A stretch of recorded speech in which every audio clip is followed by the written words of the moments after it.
Imagine spending your entire life following the rules. Studying hard, getting good grades, finding a stable job, showing up early, working late, taking on extra responsibilities, doing everything society told you would lead to financial success. Then one day, you look around and realize something doesn't add up. You're earning more than ever before. Yet housing feels expensive, saving feels harder, retirement feels uncertain, and despite years of effort, financial freedom still seems strangely far away. Meanwhile, other people appear to be getting richer at extraordinary speed, not necessarily working longer hours, not necessarily sacrificing more, not necessarily more talented, just getting richer. So what's happening? Are people simply becoming lazy? Has the economy changed? Or is there something deeper going on? Because hidden beneath decades of financial advice is a belief so common that most people never question it.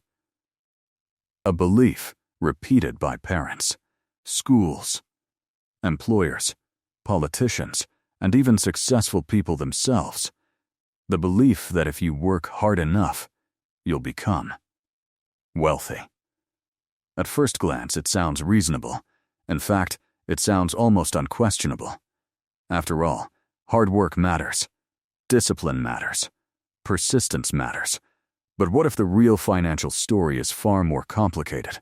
What if one of the biggest financial misunderstandings in modern history isn't that hard work creates success, but that hard work alone creates wealth? And if that's true, it would explain a lot about why so many people feel stuck despite doing everything right. To understand how we got here, we need to go back to a time when the promise actually seemed true. Imagine it's the 1950s. A high school graduate walks into a factory, gets hired, and starts earning a living. He works hard, shows loyalty, builds experience. A few years later, he buys a house, raises a family, owns a car, takes vacations, and eventually retires. No side hustles, no investing podcasts, no online businesses, no complicated financial strategies, just a job. For millions of people, this wasn't some fantasy sold in a self-help book. It was reality. And that's important because the original promise wasn't entirely invented. For a significant period of modern history, hard work really did produce increasingly better outcomes for ordinary workers. The economy expanded rapidly, manufacturing grew, wages rose, productivity increased, and most importantly, workers benefited directly from that growth.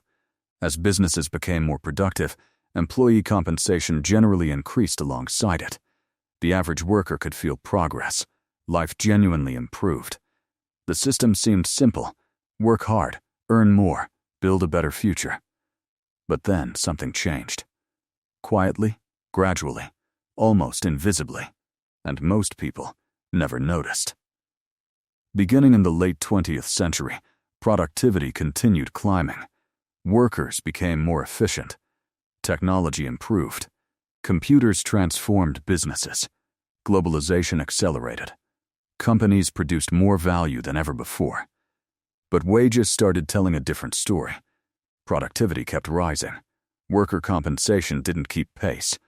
The connection that once seemed natural began drifting apart. The average worker was helping create more economic value than previous generations. Yet a growing share of the rewards started flowing elsewhere. Corporate profits increased. Financial assets appreciated. Stock markets expanded. Business ownership became increasingly valuable. And this is where the conversation becomes uncomfortable. Because most people spend their lives focusing on income, while the people building significant wealth often focus on ownership. At first, those sound similar. They're not. Income is what you earn. Wealth is what you own. And confusing those two concepts may be one of the most expensive mistakes people make. Think about a highly skilled professional earning a great salary. A doctor, a lawyer, a consultant, an executive. Their income might be impressive, hundreds of thousands of dollars each year. Yet that income depends on something very specific: their continued participation. They stop working, the income slows down, or stops entirely. Now compare that to someone who owns productive assets: a business, apartment buildings, stocks, intellectual property. Ownership stakes. These assets can continue generating value, whether the owner is actively working or not. One depends primarily on labor. The other depends primarily on ownership. And over long periods of time, ownership has an extraordinary advantage. Because ownership compounds. This is where the financial story starts becoming strange. Imagine two individuals. Both earn identical salaries.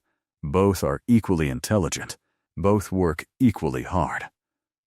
The first person spends nearly everything they earn upgrading their lifestyle: a larger apartment, a nicer car, more subscriptions, more consumption. The second person gradually acquires assets. Nothing dramatic, just consistent ownership, a small investment portfolio, a business stake, rental property, shares of companies. For years, their lifestyles may appear nearly identical, but beneath the surface, two completely different financial systems are operating. One person's money is constantly being exchanged for consumption. The other person's money is being converted into ownership, and ownership has a remarkable ability. It creates future cash flow.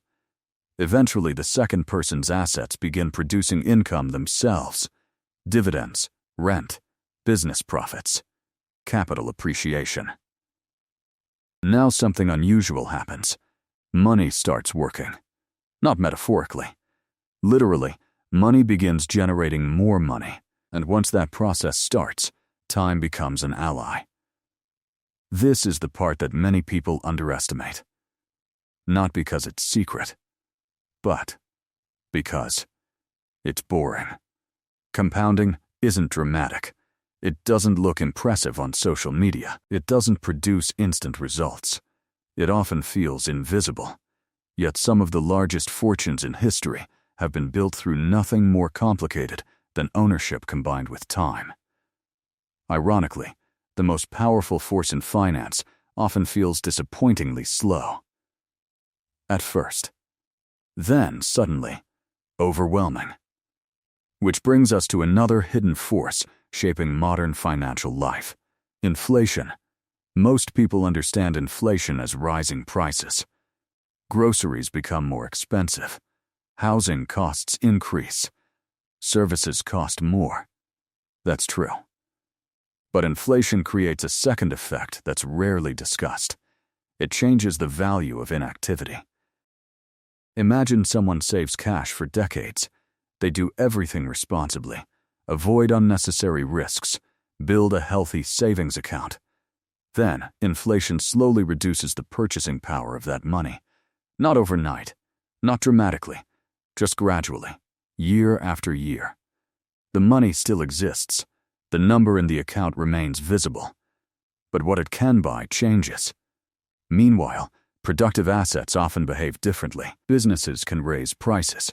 Real estate can adjust to market conditions. Stocks represent ownership in companies that generate economic activity. Many assets adapt. Cash often doesn't. As a result, people who own productive assets frequently benefit from the same environment that makes life more expensive for everyone else. Again, this isn't necessarily a conspiracy. It's simply how the system functions, and understanding that difference changes how you view wealth entirely. Because the biggest divide in modern finance isn't always between people who work hard and people who don't. It's often between people who own productive assets and people who don't. That realization alone explains a surprising amount about the modern economy. Consider the richest people on Earth. How did they become wealthy? Not primarily through salaries. Even when salaries were enormous, the largest fortunes are generally connected to ownership.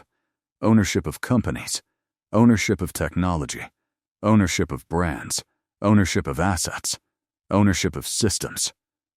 The founder who owns 20% of a billion-dollar company often becomes wealthier than thousands of highly paid employees combined, not because they worked 20,000 times harder, but because ownership scales differently than labor. This creates a strange psychological trap. People naturally focus on effort because effort feels controllable. Work harder, study longer, take another shift, get another certification, ask for a raise. Those actions feel tangible. Ownership feels distant, abstract, complicated, something reserved for investors and wealthy people. Yet historically, ownership is exactly what transforms income into wealth. And here's where the irony becomes impossible to ignore.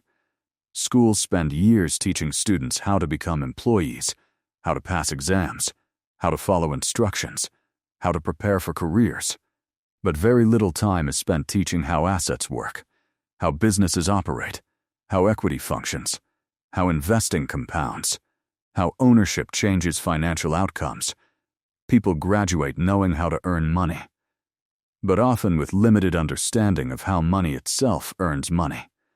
That's a fascinating gap, especially considering how powerful the difference becomes over decades. And this helps explain something many people experience but struggle to articulate: the feeling of running faster without moving much further.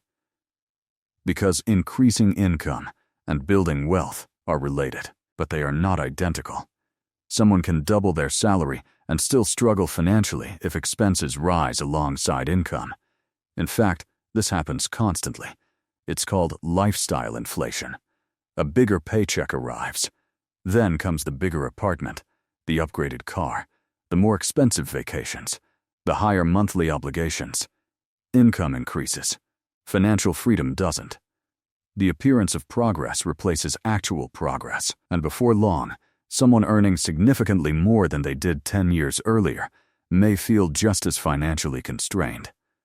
Not because they failed, but because income alone rarely solves structural financial problems. Ownership does. Assets do. Compounding does. The distinction seems subtle, until you follow it to its logical conclusion. Then it becomes impossible to ignore. Now, none of this means hard work doesn't matter. In fact, hard work remains essential. But perhaps we've misunderstood its purpose. Hard work is not the destination. It's the fuel. It's the mechanism that creates resources. The question is what happens next. Does the effort create temporary income, or does it gradually create ownership? Because those paths eventually diverge. One path requires continuous labor. The other increasingly benefits from accumulated assets. And over long periods, the difference becomes enormous. This is why two people can appear financially similar at age 30, yet live completely different realities at age 60. Not because one worked dramatically harder, but because one spent decades acquiring ownership while the other spent decades relying entirely on earned income. The gap compounds, quietly, relentlessly, year after year. Which brings us back to the original belief: work hard and you'll be rich. Maybe that's not entirely false. Maybe it's simply incomplete, dangerously incomplete. Because it leaves out the most important part of the equation: what your hard work is building. If hard work automatically created wealth, the richest people in society would often be those performing the most physically demanding jobs: construction workers, nurses, factory workers, farm laborers, delivery drivers. Yet that's rarely what we observe. Many of the hardest working people in society struggle financially. Meanwhile, some of the wealthiest individuals generate enormous income through ownership. That doesn't mean effort is irrelevant. It means effort alone is not the determining factor. And once you see that distinction, countless aspects of the economy suddenly make more sense. Housing markets, stock markets, retirement systems, wealth inequality, generational wealth, investment culture, the rise of financial education, even the explosion of finance content online. People are beginning to recognize a reality that previous generations rarely needed to think about. The rules changed. Or perhaps more accurately, the rules became visible. Because the game was never just about working harder. It was about understanding what hard work was actually for. And that's the billion-dollar financial lie everyone believes. Not that hard work creates opportunity. Not that effort matters. Not that discipline is valuable. Those things are all true. The lie is believing that hard work alone is enough. Because while labor earns money, ownership builds wealth. And those are not the same thing. The uncomfortable possibility is that millions of people spend their lives perfecting the first skill while barely learning the second. Not because they're lazy. Not because they're unintelligent. But because nobody ever explained the difference. And if that's true, then perhaps the most important financial question isn't how hard you're willing to work. Perhaps it's something much simpler. When all that hard work is finished, what exactly will you own?